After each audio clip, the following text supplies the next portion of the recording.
Good evening. Good evening. You guys could all be out here tonight, this first wintry night that we have. Tonight I want to talk to you about the hope. The title of my sermon is, Yes, There Is Hope. Philippians 2:7 reads, But made himself of no reputation, taking the form of a bondservant and coming in the likeness of men. And Romans 15:4 reads, For whatever things were written before were written for our learning, that we through the patience and comfort of the Scriptures might have hope. There's lots of people in the world that they just don't have hope. They just feel that it's hopeless. I've even studied with people that have made the comment that they did too many bad things in their life. They can't be, God could never forgive them for that. And many people live their lives, as I mentioned, without hope, and some in fear of tomorrow. For many, their past haunts them, and thus their future is uncertain. But that shouldn't be the case with us as Christians. We should never, and I'm not saying, I can't never say never, because you're human, you get discouraged sometimes, and you're going to feel that way. You're going to feel that, but as a child of God, we should always feel thankful and feel blessed, because we know that when we take our last breath, or if Jesus would happen to come while we're alive, that He's going to take us up into heaven with Him. There's hope. We serve a God who delights in mercy. Micah 7:18 reads, Who is a God like you, pardoning iniquity, and passing over the transgressions of the remnants of His heritage?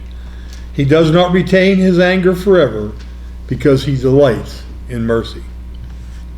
Tonight I want to examine some cases of people that after we examine them, you might think, how could they ever be saved after what they did?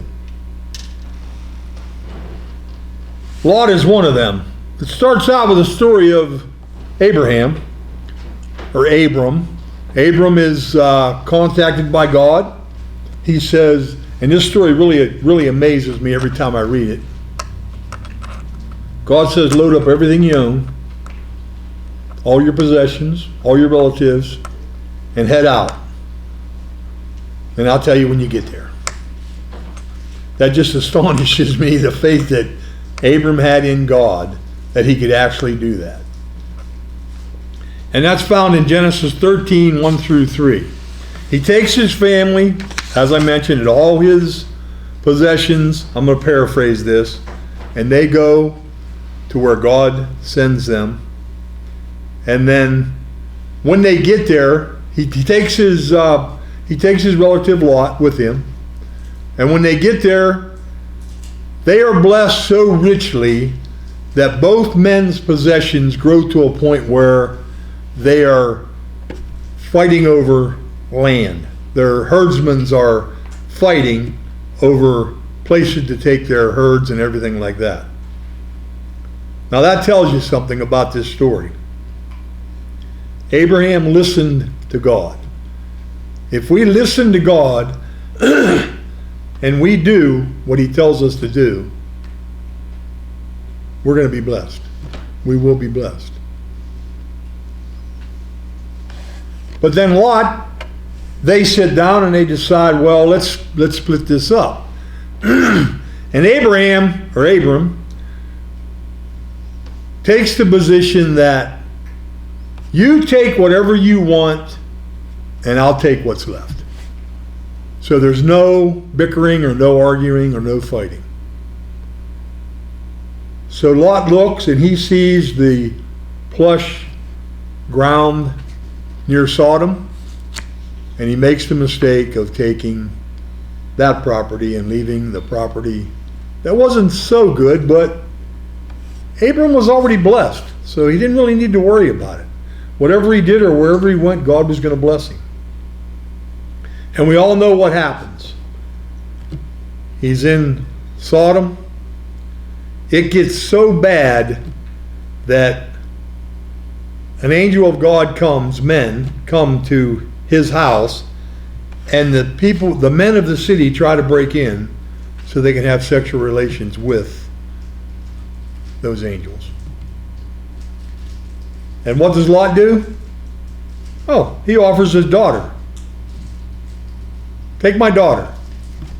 Never been with a man, take her. And we think, how could anybody do that? But he did. Then after Sodom and Gomorrah is completely destroyed, God destroys it.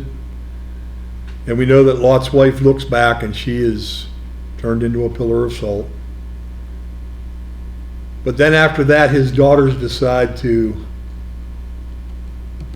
continue their lineage, and by doing that, they're going to have sex with their father. So they get him drunk, and they have sex with their father.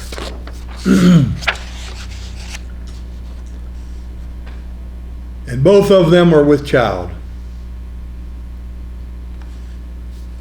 So what their plan was worked out. I mean, his lineage is going to go on. Now, whether it should have went on that way or not. But in 2 Peter 2, 7, 8, it tells us this. And delivered righteous Lot, who was oppressed by the filthy conduct of the wicked. For that righteous man dwelling among them tormented his righteous soul from day to day by seeing and hearing their lawless deeds. Think about that story and all the horrible things that happened there. But then God tells us later on that Lot was a righteous person. He was a righteous man. The next one I want to talk about is Rahab, and that's in Joshua chapter 2. Rahab was a harlot. In Joshua 2:1 it reads, Now Joshua the son of Nun sent out 2 men from Acacia Grove to spy secretly, saying, Go view the land, especially Jericho. So they went and came to the house of a harlot named Rahab and lodged there. Now her situation was she was a harlot, so we know what that is. But then, to save God's men, she lies to the soldiers. And in Joshua 2:5 it reads, And it happened as the gate was being shut, when it was dark, that the men went out. Where the men went, I do not know. Pursue them quickly, for you may overtake them. She knew where they were, but she lied to them and told them that they were out there, so go chase them. Proverbs 6:16 through 19 reads, These 6 things the Lord hates. Yes, 7 are an abomination to him. A proud look, a lying tongue, hand that sheds innocent blood, a heart that devises wicked plans, feet that are swift in running to evil, and a false witness that speaks lies, and one who sows discord among brethren. And we know how that story ended too. They ended up taking over Jericho, and Rahab was saved because of her help to the men of God, to God's people. And then the next one I'm going to look at is Samson. This is quite a story here. Samson was quite a character. But he was listed in Hebrews 11:32 in with the heroes of the faith. And that reads, it's 11:32 through 34. And what more shall I say, for the time will fail me to tell of Gideon, Barak, and Samson, and Jephthah, also of David and Samuel and the prophets, who through faith subdued kingdoms, worked righteousness, obtained promises, stopped the mouth of a lion, quenched the violence of fire, escaped the edge of the sword, out of weakness were made strong, became valiant in battle, turned to fight the armies of the aliens. Quite a group of men listed there, and Samson was listed right along with them. But his story reads probably like a soap opera, more than likely. His marriage was unlawful. In Judges 14:1 it reads, Now Samson went down to Timnah, and saw a woman in Timnah of the daughters of the Philistines. Now they were supposed to marry someone in their family. It's what in their line is what they were supposed to do. In their, well, not in their line, but in their Jew. If they were a Jew, then they were supposed to marry a Jew. If they were a Philistine, they were supposed to marry a Philistine. That's what I'm trying to get at. Then he goes on and he makes a foolish bet and has to kill 30 men, to meet the terms of that bet. And what that bet is, he killed a lion with his bare hands. He killed a lion, and then when he came back by later, honeybees had made a nest in the carcass, so he ate some of the honey, and then he gave them a riddle to solve. And his wife gave him up, and he ended up having to kill 30 men and give their clothes to her brothers. Then he visited a prostitute, Samson and Delilah.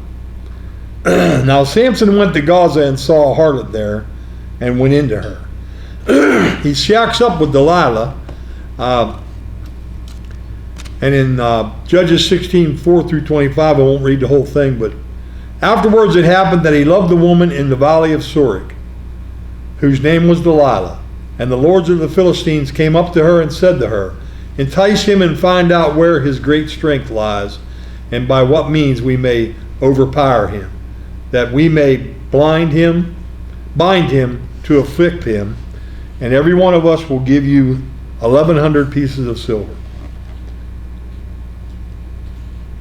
Now we know what happened. His wife gave him up. They cut his hair. He lost all his strength. But then in the end, he triumphed over them and killed most of them, even in the end. So, and then the next person, I think this is the last one I have, David.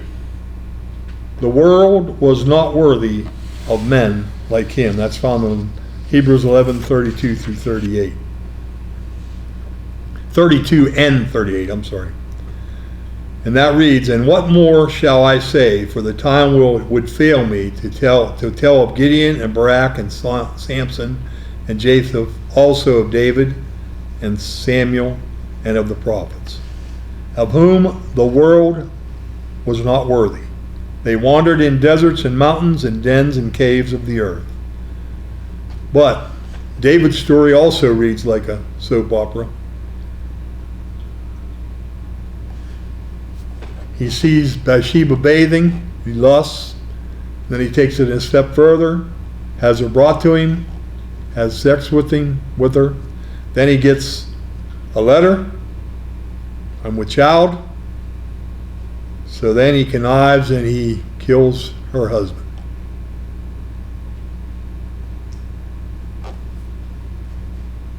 All these people that we just spoke of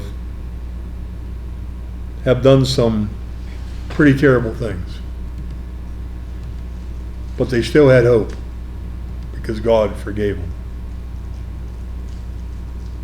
But it does get worse also. He did kill someone else. He killed Simeon. He told Simeon he would not kill him, but he went ahead and had someone else kill him.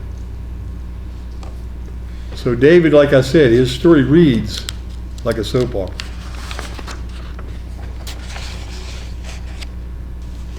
But God had written in 1 Samuel 13:14, but now your kingdom shall not continue. The Lord has sought for himself a man after his own heart. And he's talking to Saul here, letting him know that Saul's son, letting him know that David was going to take over the kingship. Now there's our story. We may have things in our lives that we're ashamed of. We may have done things in our lives that we're ashamed of. We too are sinners. And in Romans 3:9 and 10, it reads, what then? Are we better than they?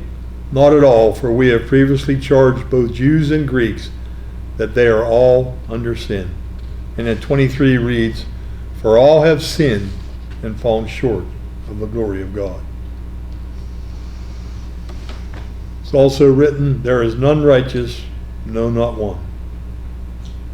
I doubt it very much if many of us would want God to write our story. Just think about it. For all the world to read, he wrote their stories. Everything that they did. But there's hope.